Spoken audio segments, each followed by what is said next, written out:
I'm at place where all this hair stock is piled up. చాలా చక్కగా ఒక దాని మీద ఒకటి పెట్టుకొని అన్ని ఉంచుకున్నారు. వాళ్ళ క్యాటిల్ ని ఫీడ్ చేయడానికి, వాళ్ళ దగ్గర ఉన్న కౌస్ ని, బఫెలోస్ ని ఫీడ్ చేయడానికి ఇదంతా స్టాక్ చేసుకొని ఉంచుకున్నారు. ఇది యాక్చువల్లీ ఏంటంటే రైస్ ని పండిస్తున్నప్పుడు when they grow the rice, ఇవన్నిట్లో రైస్ ని గ్రో చేసిన తర్వాత మెషిన్స్ లో దాన్ని హార్వెస్ట్ చేసిన తర్వాత రైస్ వరకు తీసేసి ఇది మిగులుతుంది.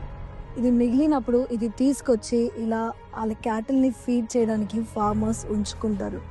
అంటే వేస్ట్ని కూడా వేస్ట్గా పోనివ్వకుండా అది క్యాటిల్స్కి యూజ్ అయ్యేటట్టుగా దీన్ని తీసుకొచ్చి ఇక్కడ స్టాక్ చేయడం జరుగుతుంది. So what I wanted to say is, కొన్నిసార్లు మనుషులందరూ, లోకంలో ఉన్న వారందరూ మనల్ని జడ్జ్ చేస్తూ ఉంటారు. మన అపియరెన్స్ ని బట్టి, మన వీక్నెసెస్ ని బట్టి, మన పాస్ట్ ని బట్టి అలా మనల్ని జడ్జ్ చేస్తూ ఉంటారు. అంతే కదండి. ఆ జడ్జ్మెంట్ ని బట్టి ఎన్నో సార్లు మనము కృంగిపోతూ ఉంటాం. ఎన్నో సార్లు మన జీవితంలో బిటర్నెస్, ద్వేషం వచ్చేస్తుంది. నేను దేనికి పనికి రాను, ఐఎమ్ అన్వర్ది, నేను ఎవరికి ఇష్టం లేదు అనే ఒక థాట్ ప్రాసెస్ లో మనము ఉంటాము. ఒక మెంటల్ డెసిషన్ లోకి మనం వచ్చేస్తాము. దేవుడు నా హృదయంలో పెట్టిన మాట ఏంటంటే, ఇది చూసారు కదా, ఈ వేస్ట్ ని కూడా ఎక్కడ వేస్ట్ చేయకుండా ఎలా అయితే యూజ్ చేస్తున్నారు. కొన్నిసార్లు లోకంలో ఉన్న వారికి మనం వేస్ట్ గా అనిపించవచ్చు, కానీ దేవునికి మనం ఎప్పుడు వేస్ట్ కాదు. మనల్ని మనం చూసినప్పుడు మనుషులు మనల్ని ఎలా చూస్తున్నారని కాదు మనము చూడాల్సింది, దేవుడు మనల్ని ఎలా చూస్తున్నారు అనేది మనం చూడాలి. ఆయన మన గురించి ఏం అనుకుంటున్నాడు, ఆయన మన గురించి ఏం ఆలోచన కలిగి ఉన్నారు, అదే మనకి ముఖ్యమైన విషయము.